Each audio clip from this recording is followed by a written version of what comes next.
توبہ یعنی رجوع اللہ. تائب کہاں بولا جاتا ہے؟ جب ایک سرکش غلام اپنے آقا سے ناراض ہو کے چلا جائے، راستے پہ خیال ہے غلطی کی ہے، اب جو لوٹے تو یہاں آئے گا تاب العبد. توبہ کا معنی یہ ہے. جامع السعادات میں بڑا خوبصورت تعریف علامہ نراقی نے لکھی. فرمایا کہ الرجوع من الذنب القولی والفعلی والفکری. حیران رہتا ہے انسان کہ ہٹنا، جو زبان سے گناہ کیا ہے اس سے بھی، جو عمل سے کیا ہے اس سے بھی، جو غلط سوچ رکھی ہے اس سے بھی. کچھ سوچیں بھی گناہ ہیں، عقیدے سوچوں سے بنتے ہیں. اگر عقائد غلط ہیں، عمل کی جتنی بڑی دیوار کھڑی کر لے اس کا کوئی فائدہ نہیں، دھڑم سے گر جائے گی، ہباء منصورہ ہو جائے گی. یہ سراب ہوگا، آب نہیں ہوگا. اگر آب چاہتا ہے حقیقی تو اس کی بنیاد صحیح عقیدہ پر ہو. اور صحیح عقیدہ کہاں سے ملے گا؟ مدرسہ سے، علماء سے. میں حیران رہتا ہوں کہ میری قوم کا المیہ یہ بن چکا ہے کہ عوام کہتی ہے کہ فلاں عالم دین کا عقیدہ درست ہے اور فلاں کا غلط. عوام کل انام وہ کہتے ہیں کہ فلاں عالم کا عقیدہ درست اور فلاں کا عقیدہ غلط. نہیں بندے خدا، یہ مہر صحت ہو، اس بات و نفی تو نے نہیں لگانی، یا خدا نے لگانی ہے یا مصطفیٰ و مرتضیٰ نے لگانی ہے. تو کیا ہے؟ اللہ اکبر، یا رسول اللہ، یا عین اللہم صلی علی محمد. صاحب ایمان کو حکم ہے تقوی کا. ایمان درست ہوگا پھر تقوی کی عمارت کھڑی ہوگی. ایمان ہی درست نہیں ہے تو تقوی یہ نیچے، اس کا کوئی وجود نہیں. اس لیے میرے بھائی، اگر خطا ہو گئی ہے اس بدبو کو خوشبو میں بدلنا تیرے اور میرے بس میں ہے. اور معصوم نے بیان فرمایا یہ شرائط ہیں، یہ شرائط ہیں، یہ شرائط ہیں. بلکہ کہیں کہیں تو یہ چیزیں نظر آتی ہیں. میں نے ایک حدیث میں پڑھا کہ جناب موسیٰ علیہ السلام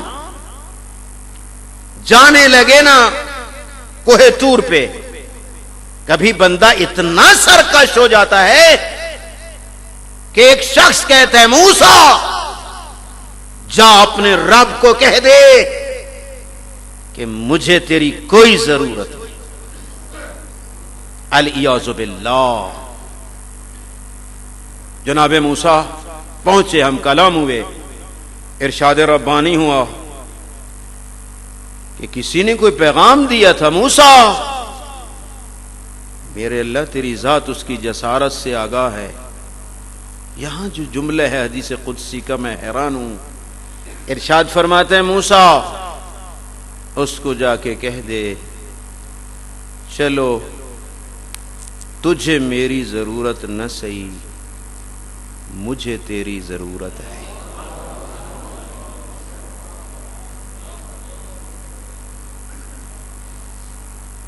اب میں کیا بیان کروں؟ اور انہی ماہ رمضان کے ایام کی برکت سے مجھے امام کی دعا، امام علی زین العابدین علیہ السلام کی دعا اللہم صلی علی محمد اس میں یہی جملہ ملا جس کا معنی یہی تھا، یا من یدعو الی نفسہ من ادبر عنہ، اے وہ کریم خالق جو اس کو بھی اپنی طرف بلاتا ہے جو اس کی طرف پشت کر چکا ہے۔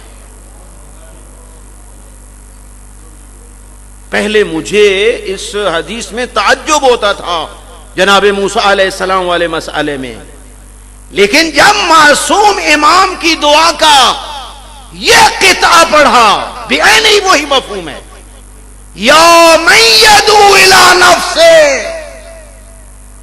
من ادبر عنہ، اے وہ کریم اللہ جو اس کو بھی اپنی طرف پکارتا ہے جو اس کی طرف پشت پھیر چکا ہے۔ اتنا کریم ہے، اتنا کریم ہے، گناہگار کا منتظر ہے۔ یہاں تک آیا حدیث قدسی میں داؤد، اگر اس گناہگار کو علم ہو جائے کہ میں کیسے منتظر ہوں، میں کیسے منتظر ہوں، اس کو پتہ چل جائے میرے انتظار کا کہ میں کس طرح منتظر ہوں کہ یہ برائیوں کو چھوڑے اور میرے دروازے پہ آئے، اگر اس کو میری انتظار کے انداز کا علم ہو جائے، لمات شوقا الیہ، مرنے سے پہلے مر جائے کہ وہ میں مجرم کا منتظر ہے۔ یہ ہر بندہ اپنے اندر جھانکے، اندر والے انسان کو دیکھے کہ میں روح سیاہ کتنا اور وہ کریم کتنا، وہ میرا منتظر ہے، اسباب بناتا ہے، اسباب بناتا ہے، خود بخود اسباب بناتا ہے۔ مولانا محی الدین صاحب جیسے انسان کو توفیق دیتا ہے کہ بلا ان مجرم کو مسجد میں، آئیں اور فقط یہی کہہ دیں الہی قد آتیتک، کہ بس او میرے کریم اللہ اب تو میں آ گیا۔ یقین کرو میرے بھائیوں، یہ ایک جملہ دل سے نکل جائے بیڑا پار،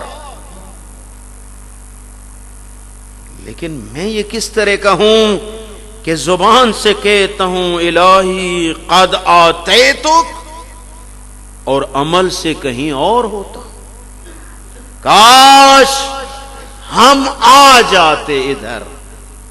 اور معصوم نے فرمایا کیسے آئے؟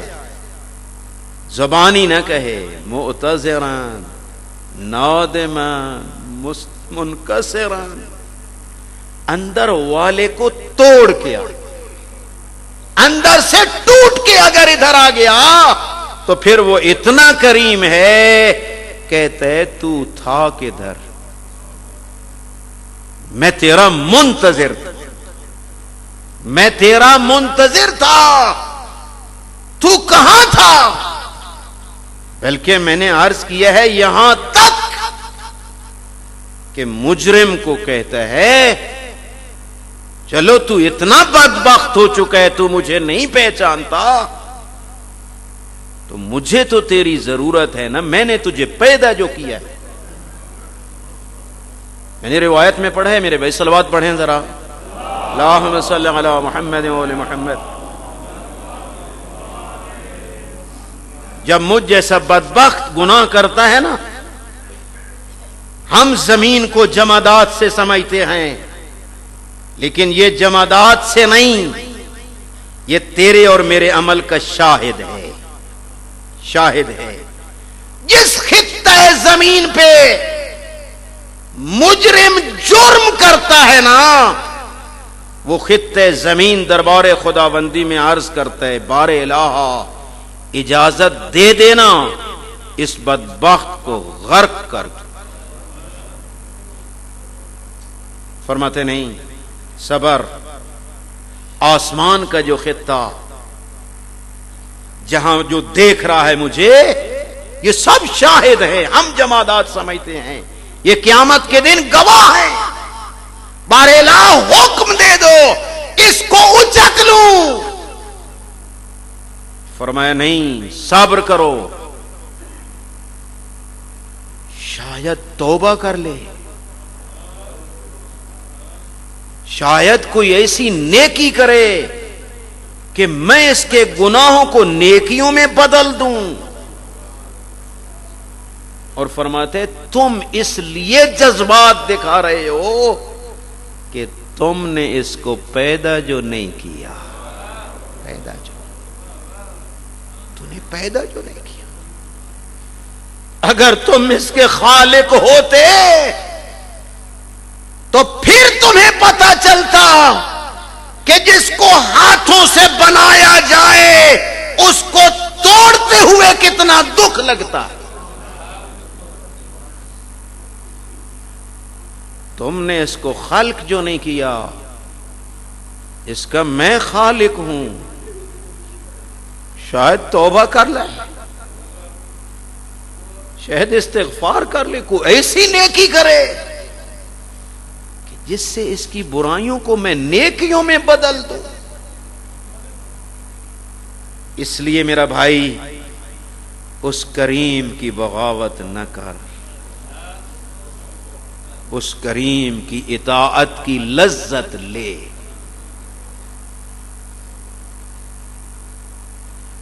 یہ بھی میں نے اسی ماہ رمضان میں دعا کا ایک جملہ پڑھا، امام علی زین العابدین علیہ السلام کی دعا ہے، اللہم صلی اللہ۔ ظاہراً دعا ابو حمزہ السمالی کا ایک حصہ ہے جس میں یہ جملہ ہے، الہی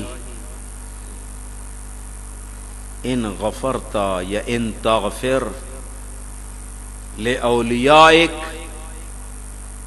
او لأہل طاعتک فإلی من یفضع المذنبون۔ بڑی لذت آئی اس جملے میں کیونکہ اپنے لیے تھا۔ وہ میرے کریم اللہ، اگر تو نے اپنے پیاروں کو ہی بخشنا ہے بتا تو صحیح ہم گناہگار کدھر جائیں۔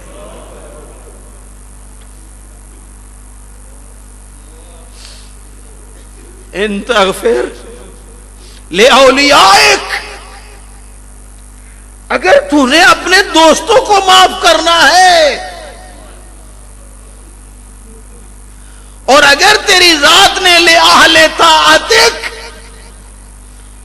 ان مطیع لوگوں کو ہی معاف کرنا ہے، فإلی من، ہم کدھر جائیں بدبخت؟ کوئی دروازہ تو دکھا۔ الی من یفضع المذنبون، یہ گناہگار کہاں جائیں او میرے کریم اللہ؟ کہتے پریشان نہ ہو، پریشان نہ ہو،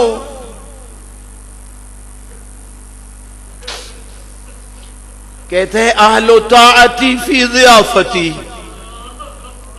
میرے مطیع جو ہے نا یہ تو ہر وقت میرے مہمان ہیں، میں ان کی میزبانی کر رہا ہوں، کیا کیا رزق دے رہا ہوں، کیا کیا نعمتیں دے رہا ہوں، خود سمجھتا ہوں اور یہ میرے اہل اطاعت سمجھتے ہیں۔ لیکن کہتے ہیں وَأَهْلُ مَعَصِيَّتِي، جو گناہگار ہیں میری نافرمانی کرتے ہیں، لَا أُوئِسْهُم مِّن رَحْمَتِي، میں ان کو اپنی رحمت سے قطعاً مایوس نہیں کرتا، نہیں کرتا، نہیں کرتا۔ ان تابوا فانا حبیبہم، حد ہے، اگر یہ توبہ کر جائیں تو یہ بن جائیں گے میرے محبوب۔ انا حبیبہم،